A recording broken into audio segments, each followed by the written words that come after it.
इस वीडियो में हम लोग क्लास 10 के एक्सरसाइज 9.1 का 7 और 8 क्वेश्चन को करने वाले हैं। तो 7 और 8 क्वेश्चन ये बहुत ही पॉपुलर क्वेश्चन है एक्सरसाइज 9.1 का। तो इसको आप लोग अच्छे से करिएगा क्योंकि ये एग्जाम पॉइंट ऑफ व्यू से बहुत ही ज़्यादा इंपॉर्टेंट है और एग्जाम में अधिकतर बार पूछा जा चुका है इसको ये क्वेश्चन। तो चलिए स्टार्ट करते हैं क्वेश्चन नंबर 7 एक्सरसाइज 9.1 का। From a point on the ground the angles of elevation of the bottom and top of the transmission tower fixed at the top of the 20 metre height building are 45 degree and 60 degree respectively. Find the height of the transmission tower. तो question हमको कह रहा है कि ground के एक point से यानी कि ग्राउंड के ये जो पॉइंट है हम लोग का, ग्राउंड के एक पॉइंट से इसका हम लोग नाम रख देते हैं ए। ठीक है, ग्राउंड के एक पॉइंट से एंगल ऑफ एलिवेशन जो बन रहा है वह of the bottom and top of the transmission tower. तो देखिए ये हम लोग का बिल्डिंग है। ठीक है, ये बिल्डिंग है, इसका ऊपर जो लगा हुआ ट्रांसमिशन टावर है। ये दोनों को हम लोग डिफरेंस शो करने के लिए दोनों को थोड़ा सा इसको डॉट लाइन से हम लोग दर्शाया है और इसको स्ट्रेट लाइन से दर्शाया है। ठीक है, तो ये हम लोग ग्राउंड का पॉइंट है और ये हम लोग का ट्रांसमिशन टावर है। ठीक है, और जो ट्रांसमिशन टावर के टॉप यानी कि ये और बॉटम यानी कि ये। ठीक है, इसको तली यानी कि नीचे वाला जो तली है उसको बॉटम बोलते हैं, टॉप वाला यानी कि उसको ऊपर बोलते हैं। तो इसका जो एंगल ऑफ एलिवेशन है 45 डिग्री और 60 डिग्री है। ठीक है, तो 45 और 60 डिग्री पहले क्या है बॉटम। तो बॉटम यानी कि इसका बॉटम कौन है ये। तो इसका जो हम लोग का एंगल ऑफ एलिवेशन कितना बनेगा 45 डिग्री। यहाँ 45 डिग्री दे रखा है तो यहाँ लिखिए 45 डिग्री। उसके बाद यहाँ कह रहा है कि top of the transmission tower, फिर top of the transmission tower है यहाँ।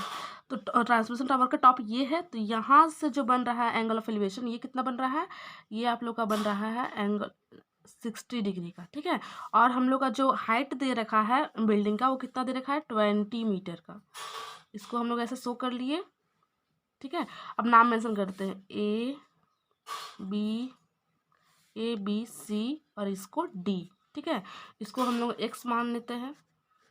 ठीक है, अब इतना जो हम लोग का इन्फॉर्मेशन दे रखा था क्वेश्चन में उसके अकॉर्डिंग हम लोगों ने डायग्राम बना लिया है। ठीक है, तो चलिए स्टार्ट करते हैं इसको सोल्यूशन को। तो पहले हम इस वाले ट्रायंगल में जाएंगे, इस वाले ट्रायंगल में जाएंगे तो ए बी सी में। तो इसमें हम लोग को परपेंडिकुलर दे रखा है और हम लोग को ये बेस ज्ञात करना है।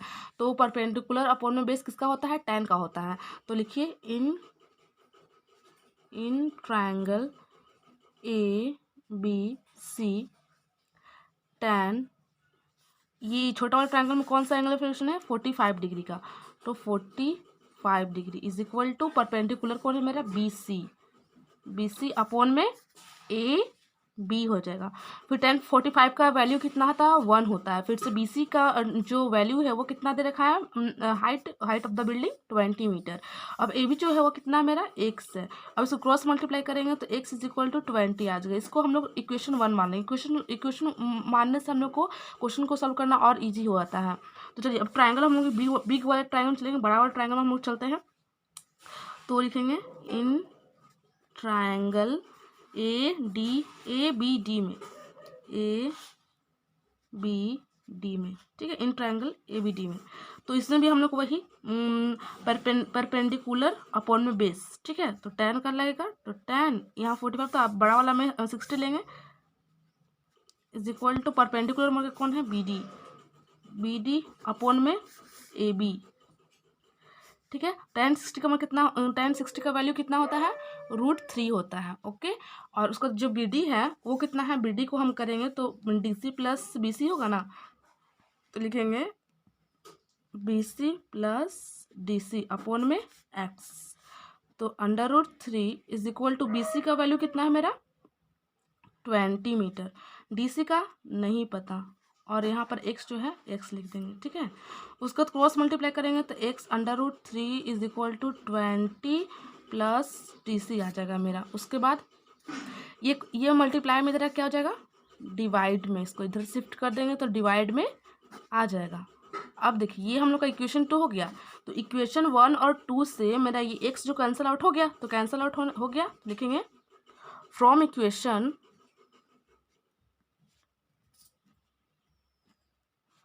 फ्रॉम इक्वेशन 1 एंड 2 से। ठीक है, तो 1 से मेरा क्या निकला है 20, इस साइड ये लिख देंगे और इस साइड ये वाला लिख देंगे, ये वाला वैल्यू क्योंकि ये एक्स एक्स से कट गया, क्योंकि ये हम लोग का कॉमन पोर्शन है, तो आप क्रॉस मल्टीप्लाई करेंगे तो यहाँ आ जाएगा 20√3 is equal to 20 plus DC।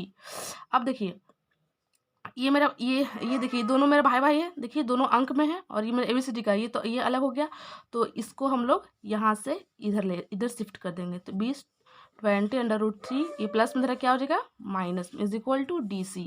अब देखिए ये हम लोग को 20 कॉमन निकाल सकते हैं, हाँ निकाल सकते हैं, तो √3 - 1 इज इक्वल टू DC, यानी कि जो हम लोग का हाइट निकल गया है एंगल ट्रांसमिशन टावर का, वो कितना है, इतना है DC जो है वही ना हम लोग का ट्रांसमिशन टावर का ये है हाइट है, तो यहाँ लिखेंगे DC is equal to 20√3 - 1 metre.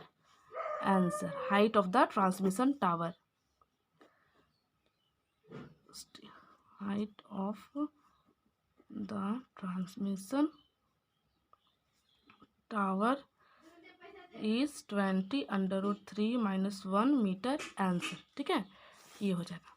चलिए अब हम लोग और नेक्स्ट क्वेश्चन की ओर आगे बढ़ते हैं, जो कि हम लोग का क्वेश्चन कह रहा है कि ये भी क्वेश्चन बहुत ही एग्जाम पॉइंट ऑफ व्यू से बहुत ही इंपॉर्टेंट है और बहुत ही नामी क्वेश्चन है, हमेशा एग्जाम में अधिकतर बार पूछा जा चुका है, तो इस क्वेश्चन को भी आप लोग ध्यान से पढ़ें। तो एक्सरसाइज 9.1 का जो हम लोग का 8 क्वेश्चन है, वो कहता है कि a statue 1.6 tall stands on the top of the pedestal from a point on the elevation of the top of the statue is 60 degree and from the same point the angle of elevation of the top of the pedestal is 40 degree and find the height of the pedestal.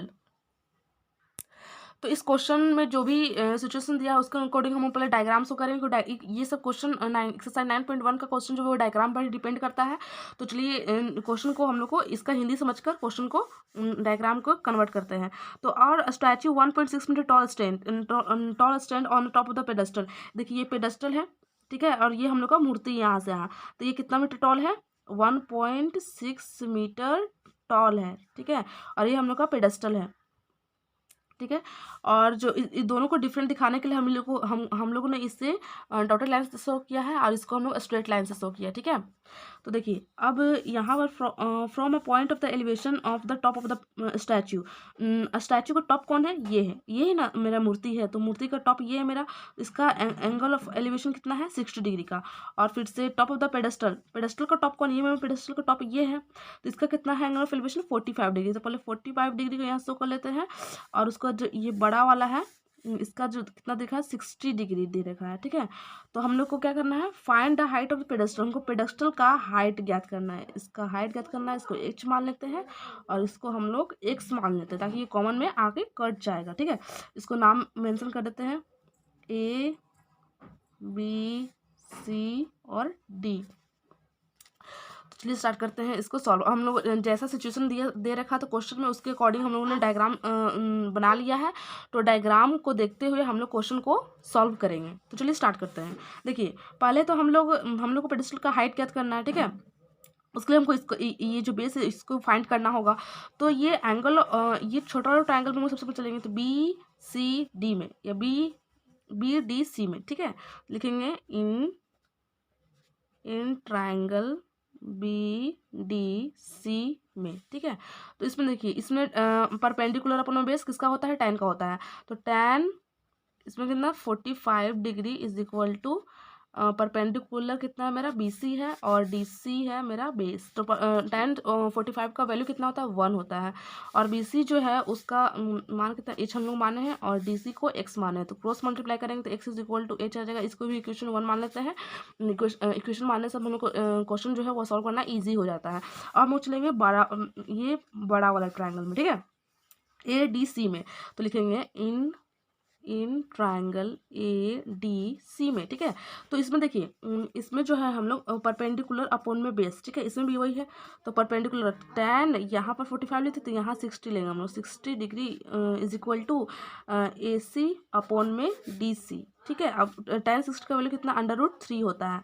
उसके बाद AC जो है, AC जो हम लोग को है उसको हम लिख सकते हैं AB प्लस BC, तो लिखिए यहाँ पर AB प्लस BC अपॉन में x, तो यहाँ पर हो जाएगा DC का हम लोग माना है x माना है, ठीक है, √3 इज इक्वल टू AB कितना है मेरा 1.6 प्लस BC कितना है h माना है इसको x, अब देखिए क्रॉस मल्टीप्लाई करेंगे तो x under root 3 is equal to 1.6 plus h। देखिए अभी मल्टीप्लाई में तरह क्या हो जाएगा, डिवाइड में आ जाएगा।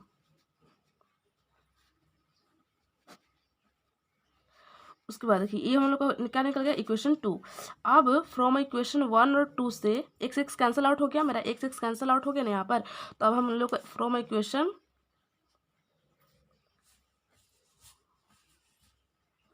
1 एंड 2 से, ठीक है।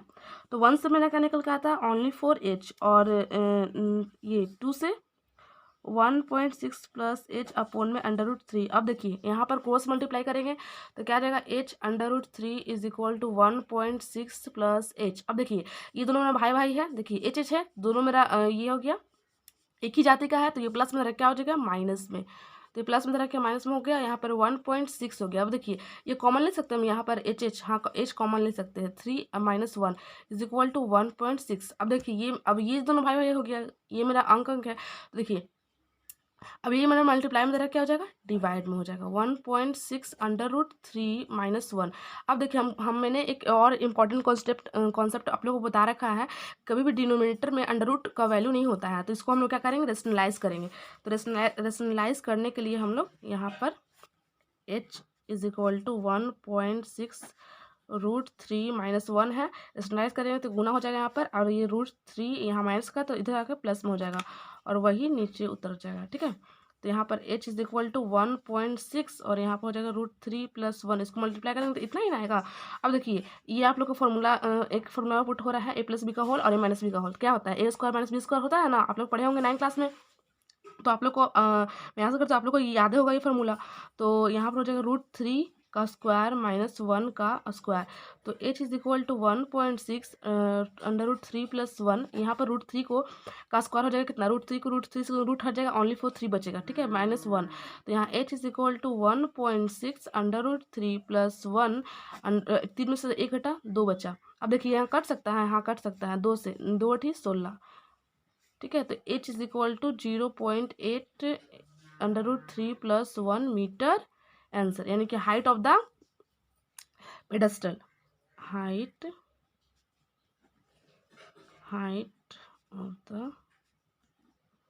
Of the pedestal is 0.8 under root 3 + 1 metre answer. देखिए तो ये आप लोग को दो इक्वेशन 1 और 2 मांगने से कितना आसान हुआ कि हम लोग को क्वेश्चन को सॉल्व करना है, कितना अच्छी तरह से आ गया आंसर। आई होप आप लोग को बहुत अच्छी तरह से समझ में आ गया होगा, और ये दोनों क्वेश्चन आप लोग अच्छी तरह से रीड कर लीजिएगा, क्योंकि एग्जाम पॉइंट ऑफ व्यू से बहुत इंपॉर्टेंट है और एग्जाम में अधिकतर बार पूछे जा चुके हैं, मैं हमेशा मैं कहते आ रही हूँ। और फिर से आप लोग का जो नेक्स्ट वीडियो है वो 9 और 10 क्वेश्चन का रहेगा। इसी प्रकार हम लोग 16 क्वेश्चन खत्म करना एक्सरसाइज 9.1 का। तो thank you for watching this video.